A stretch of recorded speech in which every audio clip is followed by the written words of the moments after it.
स्वस्ति श्री गणेशाय नमः। श्री शिवाय गुरुवे नमः। वक्रतुंड महाकाय कोटिसूर्यसमप्रभा निर्विघ्नं कुरु मे देव सर्वकार्येषु सर्वदा सर्वमंगलमांगल्ये शिवे सर्वार्थसाधिके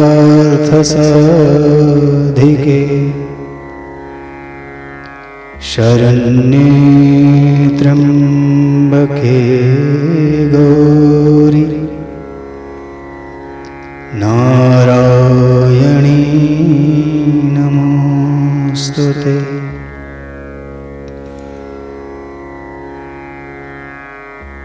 नारायणं नमस्कृत्य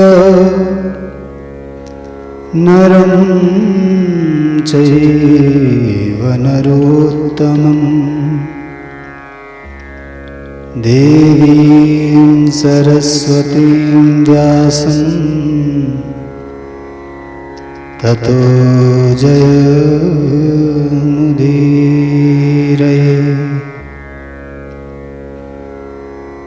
करेण वीणा परिवादयन्ती सदा जपन्तीमपरेण मालाम् मरालपृष्ठासनसन्निविष्टाम् सरस्वतीं तां शिरसा नमामि। वंशे विभूषितकरान्नवनीरदाभा पीताम्बरादरुणबिम्बफलाधरोष्ठात् पूर्णेन्दुसुन्दरमुखादरविन्दनेत्रा कृष्णात् परं किमपि तत्त्वमहं न जाने। ध्येयं सदा परिभवग्नमभीष्टदोहम् तीर्थास्पदं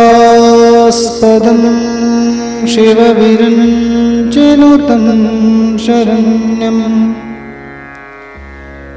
भृत्यार्तिहं प्रणतपालभवाब्धिपोतम् वन्दे महापुरुषते चरणारविन्दम् वन्दे महापुरुषते चरणारविन्दम्। गुरुर्ब्रह्मा गुरुर्विष्णु गुरुर्देवो महेश्वरा गुरुर्साक्षात् परब्रह्म तस्मै श्री गुरुवे नमः। तस्मै श्री गुरुवे नमः। परम मंगलमय भगवत स्वरूपा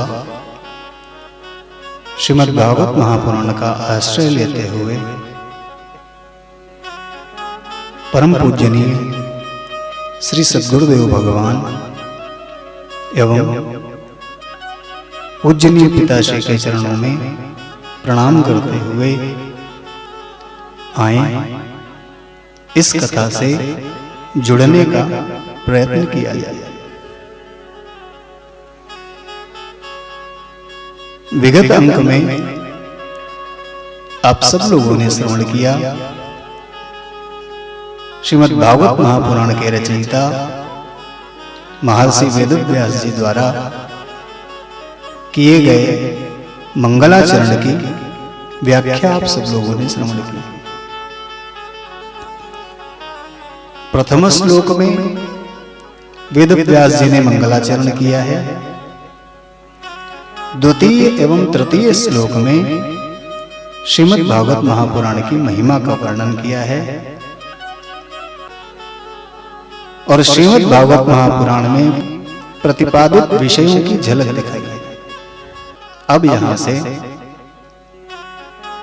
आगे की चर्चा प्रारंभ होती है। नैमिषे निमिषच्छेत्रे ऋषयः शूनकादयः सत्रं स्वर्गाय लोकाय सहस्रसमासत। आइए आप सब लोगों को लेकर के पुनः एक बार नैमिषारण्य में चलते हैं, जहां सौनकादिक 88,000 ऋषिगण सत्संग सत्र का आयोजन कर रहे हैं। परम विद्वान सूत जी महाराज वक्ता बनकर के विराजमान हैं। शेष समस्त शौनकादिक ऋषि श्रोता बनकर के प्रेम से उनके द्वारा दिए जा रहे प्रवचनों का लाभ ले रहे हैं, आनंद ले रहे हैं। इसी सत्र में सौनक जी महाराज सूत जी से निवेदन करते हैं, हे सूत जी, त्वया खलु पुराणानि सेतिहासानि चानघ आख्यातान्यप्यधीतानि धर्मशास्त्राणि अन्युत। हे सूत जी, आप अत्यंत निष्पाप हैं। आपने समस्त इतिहास पुराणों का न सिर्फ श्रवण किया है अपितु उनकी व्याख्या भी की है। ईश्वर के संबंध में ऋषि मुनियों ने जो भी ज्ञान प्रकटन किया है, उद्घाटित किया है, उसका वास्तविक स्वरूप आप भली भांति जानते हैं। इसलिए मेरा आपसे प्रश्न है कि पुंसा मेकांततः श्रेयस तन्नः संचितुमर्हसि। तो मेरा प्रश्न महाराज आपसे यह है कि आपने जितने भी शास्त्र पुराण सुने हैं, उन सब में से कलियुग के जितने ये जीव हैं, इनके कल्याण के लिए आपने कौन सा मार्ग चुना है? जो भी वेद शास्त्र जिनका भी श्रवण मनन आपने किया है, उनमें से ऐसा कौन सा साधन आपने निकाला है जिनके माध्यम से इन कलियुग के जीवों का उद्धार किया जा सके? महाराज, प्रायेणाल्पायुषः सभ्य कलावस्मिन् युगे जनाः मंदासु मंदमतयो मंदभाग्याह्युपद्रुताः।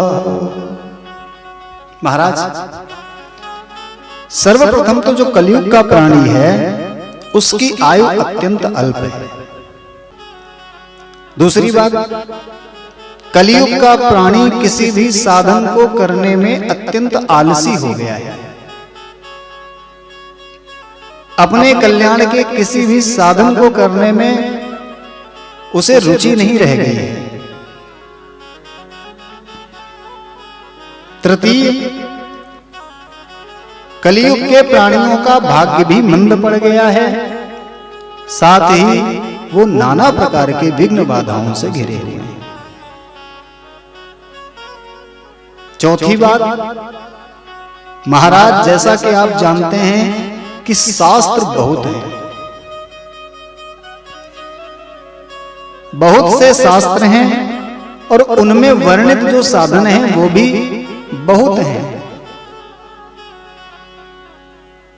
अनेक प्रकार के कर्मों का निरूपण विभिन्न शास्त्रों में किया गया है। अब मनुष्य के आगे प्रश्न यह है कि वो किस साधन को चुने, किस साधन को चुने। शास्त्रों में वर्णित जो ज्ञान है वो इतना विस्तृत है, इतना बृहद है कि मनुष्य के लिए उसका एक अंश भी सुन पाना संभव नहीं है। तो महाराज इतनी समस्याएं कलयुग के जीवों के समक्ष हैं। सर्वप्रथम अल्पायु है, दूसरा साधनों के प्रति उन्हें कोई रुचि नहीं है, तीसरा अत्यंत आलसी है, चौथा उनका भाग्य भी मंद पड़ गया है। अब देखिए, कोई व्यक्ति यदि कर्मठ नहीं भी है, आलसी है, किंतु यदि उसका भाग्य प्रबल है तब भी उसे अभीष्ट की प्राप्ति हो सकती है। कई बार ऐसा सुनने में आया है। करता धरता कुछ नहीं है, भाग्य प्रबल है और जो सोचता है वो उसके साथ हो जाता है। दूसरी बात, किसी व्यक्ति का भाग्य इतना प्रबल नहीं है किंतु वो कर्मठ है, मेहनती है, तो अपनी कर्मठता के बल पर कदाचित ऐसा होता है कि व्यक्ति अपने भाग्य में थोड़ा बहुत संशोधन कर लेता है और अभीष्ट को प्राप्त हो जाता है। लेकिन यहां पर समस्या यह है कि कलियुग का प्राणी न तो इतना कर्मठ है और न ही उसका भाग्य इतना मंद है कि उसका कल्याण हो जाए। दूसरी बात, कल्याण के साधन जिन शास्त्रों में बताए गए हैं वो शास्त्र संख्या में इतने अधिक हैं और उन प्रत्येक शास्त्रों में बताए गए साधन कर्म इतने अधिक संख्या में हैं कि उनमें से किसी एक को भी कर पाना, उन शास्त्रों में वर्णित ज्ञान के एक अंश को भी अंगीकार कर पाना कलियुग के प्राणी के लिए संभव नहीं है महाराज। तो प्रश्न ये उठता है कि इतने विरोधाभासों के बीच कलियुग के जीवों का कल्याण कैसे हो? तो शौनक जी कहते हैं, महाराज मेरी बुद्धि से मैंने इसका एक हल निकाला है और वो ये है महाराज कि आप अत्यंत परोपकारी हैं और महाराज आपने इन सभी शास्त्रों का मंथन मनन किया हुआ है, तो महाराज आप ही कुछ ऐसा करें कि अपने द्वारा अध्ययन किए गए शास्त्रों में से किसी एक ऐसे कर्म, ऐसे साधन का वर्णन करें जिससे कि कलियुग के इन जीवों का कल्याण हो सके। इसके साथ ही शौनकादिक ऋषियों ने सूत जी से यहाँ पर 6 प्रश्न किए हैं और उन 6 प्रश्नों का उत्तर संपूर्ण श्रीमद् भागवत महापुराण के रूप में सूत जी ने उनको दिए। और वो 6 प्रश्न कौन है? किम श्रेयः शास्त्र सारः कः, स्वावतार प्रयोजनम्, किम कर्म केवताराश्च, धर्मः कं शरणं गतः। शौनकादिक ऋषियों द्वारा पूछे गए 6 प्रश्नों में से प्रथम प्रश्न तो यही है कि प्राणी मात्र का कल्याण कैसे हो। किम श्रेयः, किस प्रकार कलियुग के इन मंद भाग्य प्राणियों का कल्याण हो। दूसरा प्रश्न पूछते हैं शास्त्र सारः कः, इतने शास्त्र हैं, इन सब शास्त्रों का सार क्या है? अल्पायु होने के कारण कोई सारी आयु भी पढ़ना चाहे तो शास्त्र नहीं पढ़ सकता, इतने शास्त्र हैं। तो इन समस्त शास्त्रों का सार क्या है? तीसरा प्रश्न पूछते हैं, कह स्वावतार प्रयोजनम। महाराज, हमने सुना है कि वो परमात्मा स्वयं समर्थ है। अरे जिसके संकल्प मात्र से सृष्टि का निर्माण हो जाता है, सृष्टि का पालन होता है, और जिसकी इच्छा मात्र से सारी सृष्टि प्रलयकारी समुद्र में विलीन हो जाती है, वो सर्वशक्तिशाली सर्वसमर्थ परमात्मा, उसे अवतार लेने की आवश्यकता क्यों पड़ती है? अरे जो अपने संकल्प से इस ब्रह्मांड को उत्पन्न कर सकता है, चला सकता है, उसे अवतार लेने की क्या आवश्यकता है? लोग कहते हैं कि धर्म की स्थापना के लिए, अधर्म के नाश के लिए ईश्वर अवतार लेता है। गीता में भगवान श्री कृष्ण कहते हैं, यदा यदा हि धर्मस्य ग्लानिर्भवति भारत अभ्युत्थानम् धर्मस्य तदात्मानं सृजाम्यहम् परित्राणाय साधूनां विनाशाय च दुष्कृतां धर्म संस्थापनार्थाय संभवामि युगे युगे। हे अर्जुन, जब जब अधर्म का उदय होता है, धर्म का ह्रास होने लगता है, तब तब मैं साधुओं की, सज्जनों की रक्षा करने के लिए और दुष्टों का नाश करने के लिए अवतार लेता हूं। तो शौनकादिक ऋषि कहते हैं, महाराज वो सर्वसमर्थ, वो सर्व सामर्थ्यवान सत्ता परमात्मा, जिसके संकल्प में ही इतनी शक्ति है, उसे दुष्टों का नाश करने के लिए अवतार लेने की क्या आवश्यकता है? यदि वो चाहे तो जिस संकल्प से वो सृष्टि का निर्माण कर सकता है, उसी संकल्प से दुष्टों को समाप्त कर सकता है, धर्म की स्थापना कर सकता है। किंतु ये इतने छोटे कार्य करने के लिए उस परम सत्ता को अवतार लेने की आवश्यकता क्यों पड़ती है? कह स्वावतार प्रयोजनम। चौथा प्रश्न शौनकादिक ऋषि पूछते हैं, किम कर्म? जीवन का परम धर्म, परम लक्ष्य क्या है? मानव जीवन का परम धर्म, परम लक्ष्य क्या है? पांचवा प्रश्न पूछते हैं, केवताराश्च। भगवान ने जो अवतार लिए हैं, तो कितने अवतार लिए हैं? भगवान ने कितने अवतार लिए? और छठा और अंतिम प्रश्न पूछते हैं, धर्मः कम शरणं गतः। अवतार लेने के बाद, अपनी लीलाओं का संवरण करने के बाद, विश्व में धर्म की स्थापना करने के बाद, जब प्रभु अपने धाम को चले जाते हैं, तो उसके बाद धर्म की रक्षा कौन करता है? धर्मः कम शरणं गतः। फिर धर्म किसकी शरण में जाता है? ये 6 प्रश्न शौनकादिक ऋषि सूत जी से करते हैं। शौनकादिक ऋषियों के इन प्रश्नों को सुनकर के सूत जी अत्यंत प्रसन्न हो गए और बोले, महाराज सर्वप्रथम हम अपने गुरुदेव जी का ध्यान कर लें, उसके पश्चात हम आपके इन प्रश्नों का उत्तर देंगे। ऐसा कहकर के सूत जी अपने गुरुदेव श्री शुकदेव स्वामी जी का ध्यान 2 श्लोकों में करते हैं। यम प्रव्रजन्तमनपेतमपेतकृत्यम् द्वैपायनो विरह कातर आजुहाव पुत्रेति तन्मयतया तरवोभिनेदुस् तं सर्वभूतहृदयं मुनिमानतोऽस्मि।